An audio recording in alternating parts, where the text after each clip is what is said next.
Photo, স্বাক্ষর, passport, marksheet, হাতের লেখা সহ যে কোনো ডকুমেন্টকে কিভাবে স্ক্যান করতে হয় আজকে আমি আপনাদেরকে তা দেখাবো। তো স্ক্যান করার আগে আপনারা আপনাদের কম্পিউটারে যে স্ক্যানারটা দিয়ে স্ক্যান করবেন সেই স্ক্যানারের সফটওয়্যারটা কম্পিউটারে ইনস্টল করবেন। তারপর আপনারা স্ক্যানারের সাথে এরকম একটা ডাটা কেবল থাকবে। এই ডাটা কেবল এর একটা অংশ স্ক্যানারের ডাটা কেবলটাকে স্ক্যানারের সাথে এবং ল্যাপটপ অথবা ডেস্কটপের সাথে আপনারা ইউএসবি এর মাধ্যমে কানেক্ট করবেন।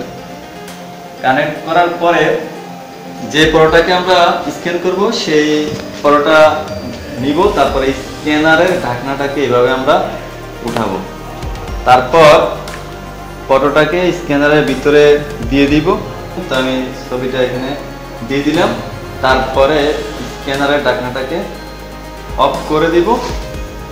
তারপর আমরা ফটোশপ প্রোগ্রাম অন করে ওপেন করে স্ক্যানিং এর কাজ শুরু করব। ফটো স্ক্যানিং করার আগে আপনাদের কাছে একটা অনুরোধ, আপনারা যারা এখনো আমার শাওয়াইটি চ্যানেলটাকে সাবস্ক্রাইব করেননি তারা অবশ্যই সাবস্ক্রাইব করবেন, আর যারা সাবস্ক্রাইব করেছেন তাদেরকে অসংখ্য ধন্যবাদ জানাই। ফটোশপে ফটো বা যে কোনো ডকুমেন্ট স্ক্যান করার জন্য প্রথমে আপনারা আপনাদের কম্পিউটার থেকে ফটোশপ ওপেন করবেন। তারপরে এখান থেকে ফাইলে ক্লিক করবেন। তারপরে একটু নিচে যাবেন, নিচে গিয়ে ইম্পোর্টে ক্লিক করবেন। ইম্পোর্ট থেকে একটু ডান দিকে আসবেন।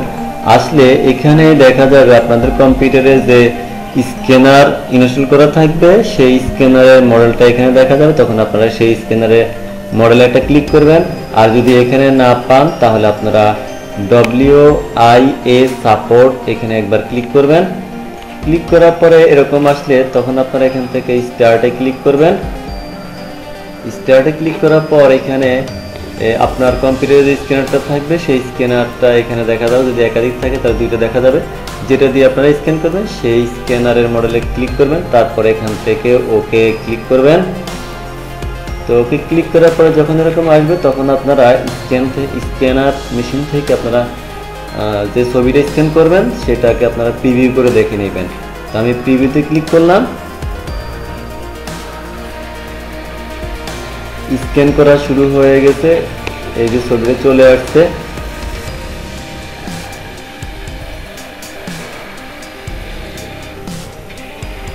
এরপর এখান থেকে স্ক্যানে ক্লিক করব। স্ক্যানে ক্লিক করলে ছবিটা এখানে চলে আসবে। আমি এখান থেকে স্ক্যানে একটা ক্লিক করলাম। কিছুক্ষণের মধ্যে ছবিটা এখানে চলে আসবে।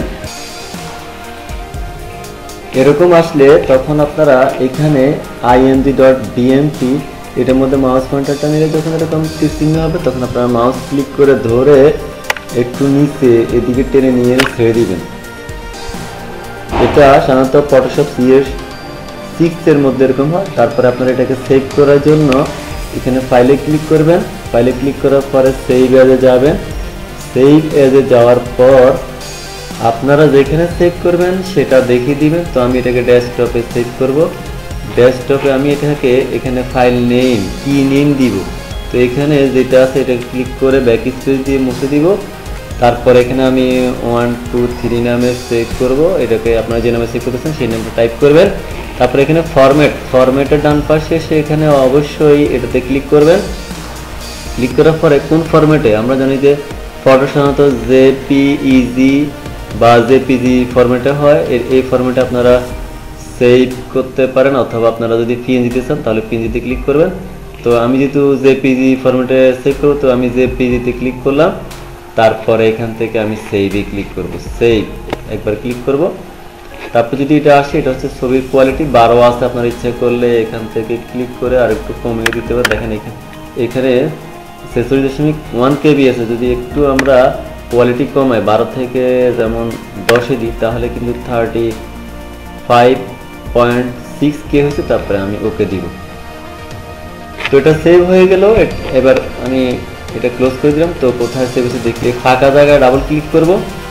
কোথায় সেভ হয়েছে তা দেখার জন্য। তারপর ডেস্কটপ, তো এখান থেকে আমি কি নামে সেভ করলাম 1 2 3 নামে সেভ করলাম।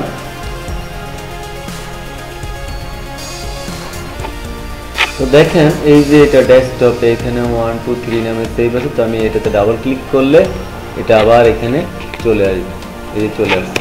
আবার এখানে ক্লিক করে আমি এখান থেকে ক্লিক করে এখানে নিয়ে আসলে এটা আবার এরকম হয়ে যাবে, এই যে নামটা 1 2 3। তো আপনারা এভাবে অত্যন্ত সহজে ফটো, স্বাক্ষর, পাসপোর্ট অথবা মার্কশিট অথবা যে কোনো ডকুমেন্টসকে স্ক্যান করতে পারবেন। পরবর্তী ভিডিও টিউটোরিয়ালগুলো দেখার আমন্ত্রণ রইল। সবাইকে ধন্যবাদ।